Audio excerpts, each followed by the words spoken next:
Kahit hindi kami bigyan ng pera ng bayan, lalaban na kami para sa kinabukasan ng mahal namin sa buhay.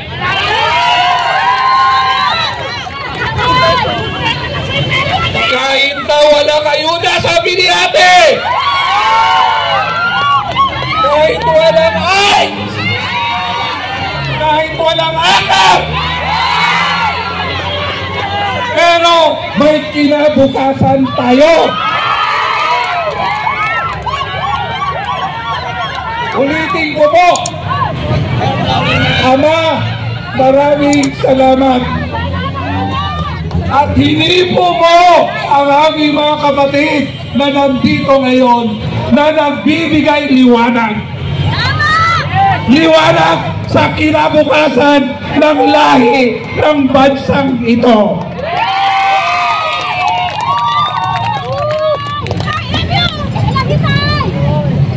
Willing ba kayong magsakripisyo?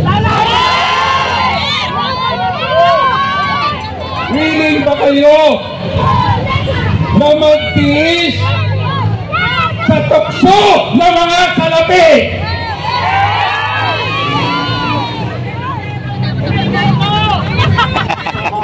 Kaya po, mag-alat po tayo ngayon. Dahil tayo ho ang magsisimula ng pagbabago. Naniniwala mo ba kayo na tayo ang magsisimula ng pagbabago ng bayang ito?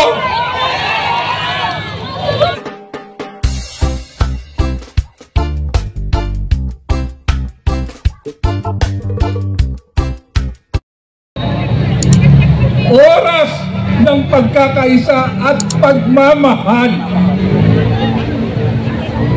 Mapalad pa tayo na nandito ngayon kaysa mga kamag-anak at mga kapatid natin nasa ibang lugar.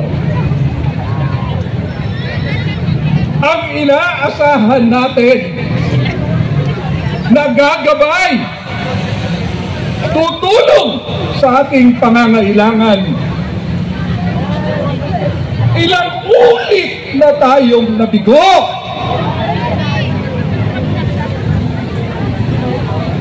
Hindi ho pahuli na itama natin ang ating pagkakamali.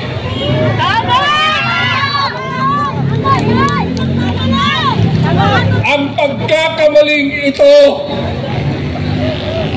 tayo ngayon ang nagbabayad at nagsasakripisyo.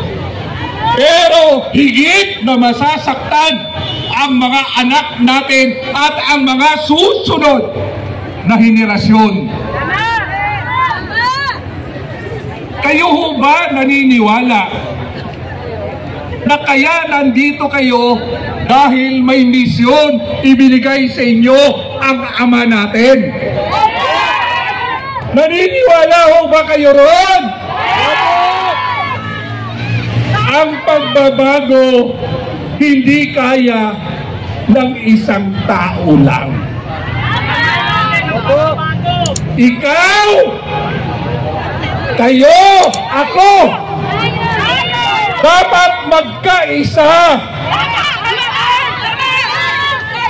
Binigyan na tayo ng Ama ng taong mapagkakatiwalaan. Pero napakadaming demonyo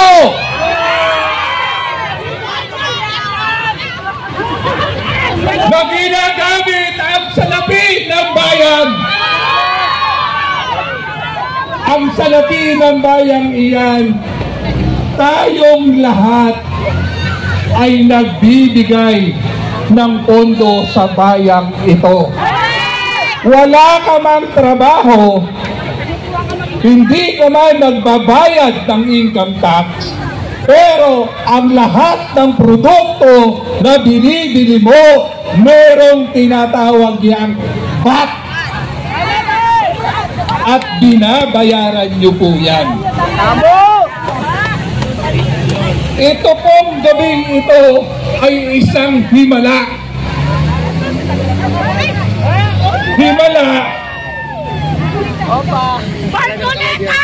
Dahil meron na hong pinagkatiwalaan na ibababa sa atin. Pero isa po ang tanong ko sa inyo. Pero bago nyo sagutin yan, pwede ho ba pasalamatan nyo ang aking mga kapatid sa inyong mga tabi? Sabihin nyo, maraming salamat at nandito kayo ngayon. May linaw na, may liwanag na ang bayan natin. Sabihin nyo po sa mga katabi nyo. Dahil gaya ng sinabi ko, kailangan natin ng isa't isa.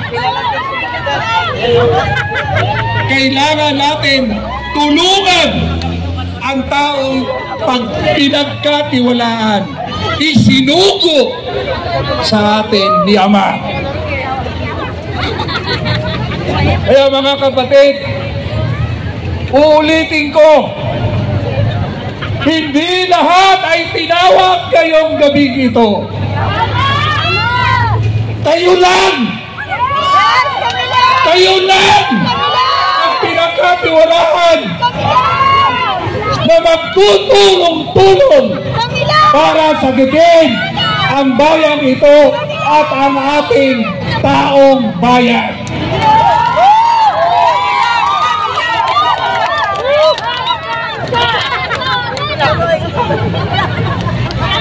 Yung ating pagkakamali noon, itatama na natin ngayon. Hindi na kami magpapabudol pa! Kahit hindi kami bigyan ng pera ng bayan, lalaban na kami para sa kinabukasan ng mahal namin sa buhay.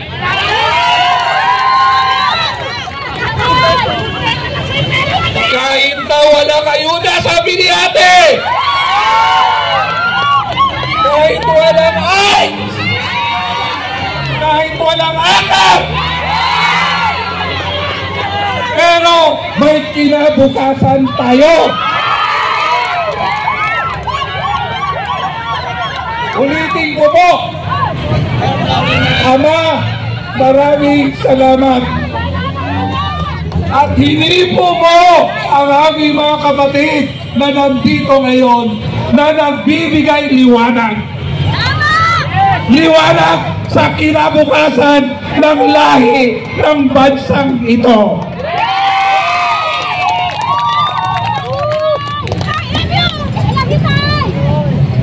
Willing ba kayong magsakripisyo? Willing ba kayo na magtiis sa tukso ng mga salapi?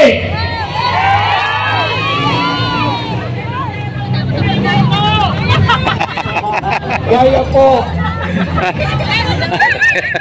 mag-alat po tayo ngayon.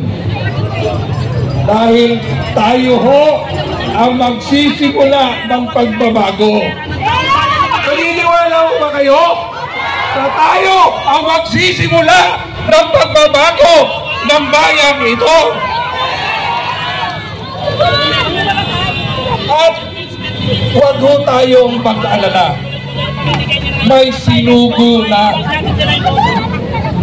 may pinili na, may integridad, may kredibilidad, may tapang, may puso. hindi man artista, totoong tao na maglilingkod sa mga bayan na nangangailangan ng tulong ng gobyerno. Uhaw daw. Tama, uhaw tayo sa kalinga at pagmamahal ng taong ating pinagkatiwalaan. Biyaya ho, kasama natin si Ama, binigyan tayo ng magandang panahon ngayon. Yan po ay isang hudyat. Hudyat ng pagbabago.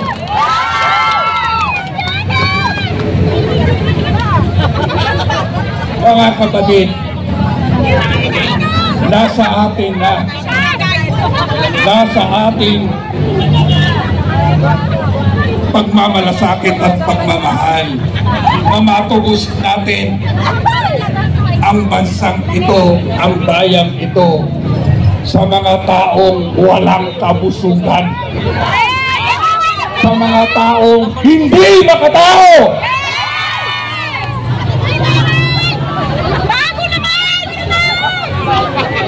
Simula po sa gabing ito, nasa atin ang pagbabago. Naniniwala ho ba kayo na pinili tayo ni Ama sa itaas na magsama-sama dito?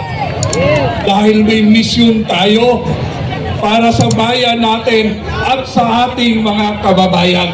Yes! Sama tayo! Sama ka na tayo! Tulungan po natin ang taong wala na hong iba kung hindi ang ating Senador Rodante Marcoleta.